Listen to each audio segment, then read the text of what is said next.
Padre Pio often said that the deepest suffering of a soul is not fire or darkness, but the feeling of being forgotten by the living, and at times, even by God.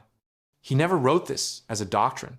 He spoke it as a man who carried the weight of many souls who came to him in silence.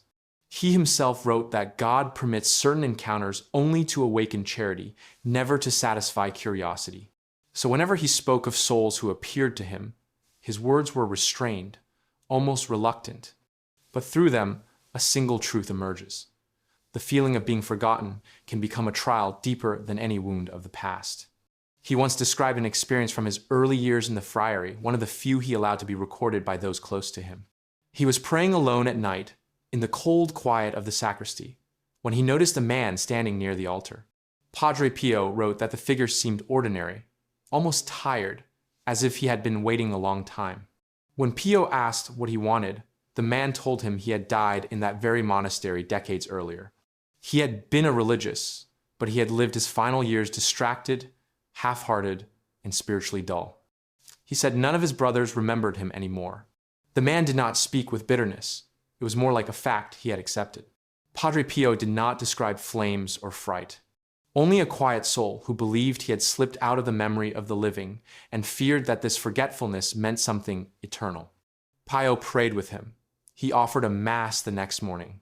And, in later recollections, he said the man never appeared again. He never presented the story as proof of anything spectacular. He shared it as a reminder that spiritual neglect can linger, not as punishment, but as longing. For a moment, the silence around the incident seems more revealing than the story itself. Pio did not draw grand conclusions. He simply recognized that even in the mystery after death, a soul can feel the ache of having mattered too little. Years later, another account appeared, this time from a friar who lived with him and recorded the events with careful simplicity. Padre Pio was in his cell late in the evening when he heard a faint sound, like furniture being moved below him. Believing a novice might be doing work at the wrong hour, he went to investigate. In the dim corridor, he found an elderly man seated by the fireplace. The man looked confused, almost shy. When Padre Pio asked who he was, the visitor said he had died in that room many years earlier.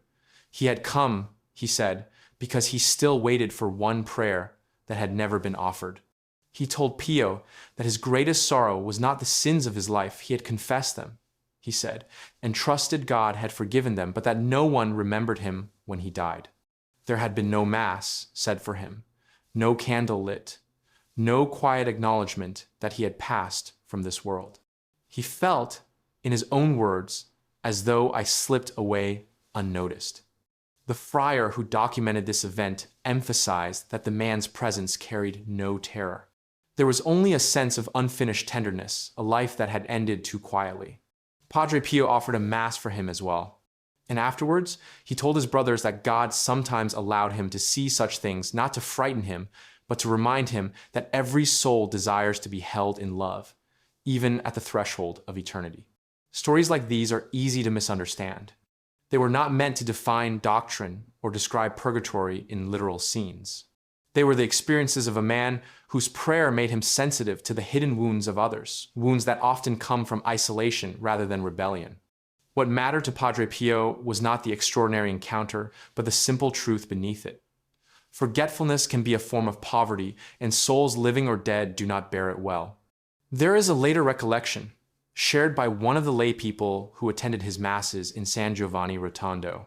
She said that after a funeral in the town, Pio paused at the altar before vesting for Mass and told her quietly that the soul of the deceased was suffering from an immense loneliness. He did not explain what he meant. He only asked her to pray for those who die without anyone to speak their name. The woman later wrote that the phrase stayed with her for years. She had always thought of judgment as something fierce and direct.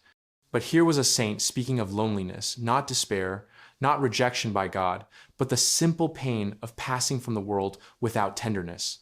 Padre Pio never taught that God abandons a soul.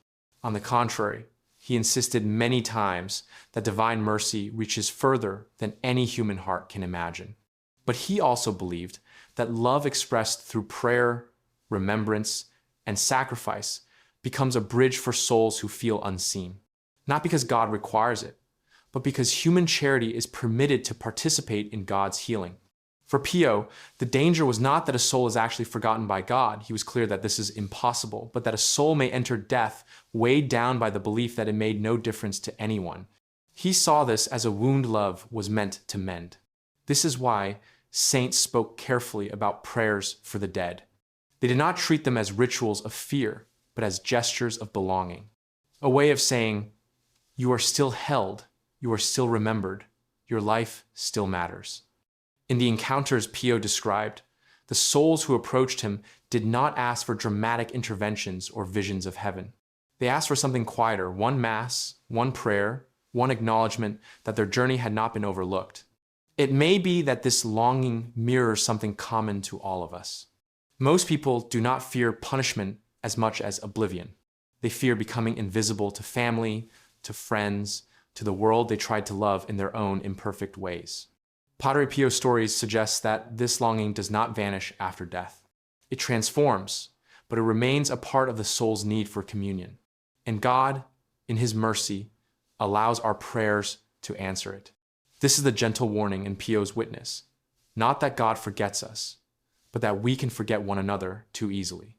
And when memory grows thin, love grows thin with it. The spiritual life depends on remembering not just the great saints, not just the people who shaped us, but the quiet ones who passed through life without noise. And this is also the deep consolation. No soul is lost in God's sight, even when it feels unseen. Pio's encounters did not show souls abandoned. They showed souls longing for what God Himself desires for them: communion, mutual charity, the simple acknowledgement that they are still loved. Padre Pio carried these experiences with a kind of sorrow. He rarely spoke of them unless asked, and even then, he spoke sparingly. But he allowed enough to be known that a single truth emerges with clarity. God does not forget, and He does not allow forgetfulness to have the final word. The saint once wrote that the prayers of the living descend like gentle rain upon souls in need. He did not describe thunder or flames or fear, only rain quiet, persistent, life-giving. Perhaps this is the truth he tried to show, that souls who feel forgotten are not beyond healing. They wait, not in despair, but in longing. And longing, to Padre Pio, was never a sign of abandonment.